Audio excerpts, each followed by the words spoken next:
The Intuitive Wellness Cafe podcast is hosted by me, intuitive eating wellness coach Deanna Kozarov. My mission is to show women that health and wellness can be achieved without the pursuit of weight loss, counting calories, and spending hours in the gym punishing yourself. I am taking back health and wellness from diet culture and showing women that they don't have to succumb to diet culture standards to feel good in their body and find joy in life.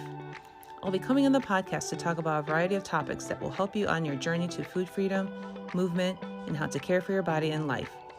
It is my hope that by having this podcast, you will have the mental and emotional space freed up to enjoy life instead of constantly worrying and stressing over food and exercise, and live the life that you deserve. Let's get started.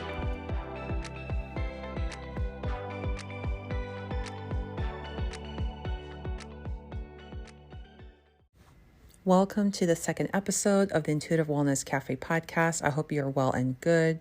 In today's episode, I will be talking about how I got into health and wellness coaching and eventually intuitive eating and intuitive eating coaching. So a little bit about my backstory.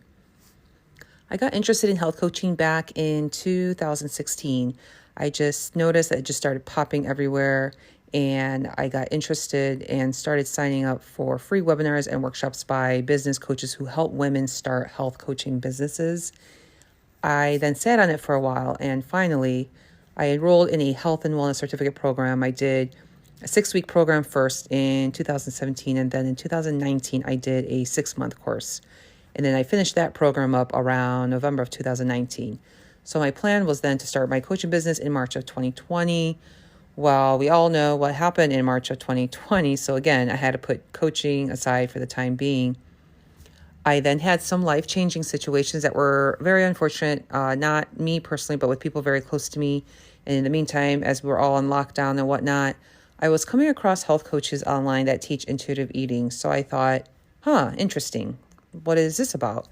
So I noticed how glowing and positive and uplifted the clients were in their testimonials. And even these health coaches themselves appeared to just be so at peace with food and movement and just wellness in general. So between the unfortunate situations that happened to people that were close to me and seeing these testimonials, that is what made me then really push forward with working with women to stop the diet cycle. I just felt like I did not want to diet any longer and be so obsessed with weight and obsessive workouts and all of that. I just felt at that point, life was just way too short to be worried about all of that. I was also coming across the book called Intuitive Eating, and I went ahead and I bought it.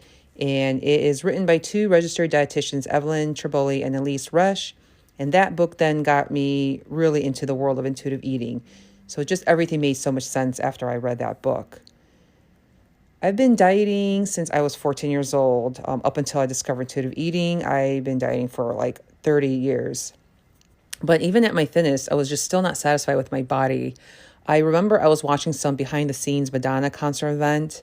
I grew up as a teenager in the 90s, by the way, and Madonna was making fun of her thighs, and I was relating to that because I felt self-conscious of mine, even though there was nothing wrong with them. So diet culture is all around us, and even then it was. And so we will be diving into these topics around future episodes. So that is it. I have a free guide actually called How to Kickstart Your Food Freedom Journey if you're interested to stop dieting. Also, it's a really easy, quick read. I'll put in the show notes and you'll be able to grab it from there. Thank you so much for listening. And if you can leave me a review on Apple, that would be really appreciated and will help me a lot. I noticed that this episode is also a little short, but once we get into the meat of these topics, they will be longer. The first 2 episodes were a little bit on the short side, but I can assure you the topics moving forward are going to be a lot longer. So just wanted to let you know that. Well, thanks again, and I will talk to you on the next episode.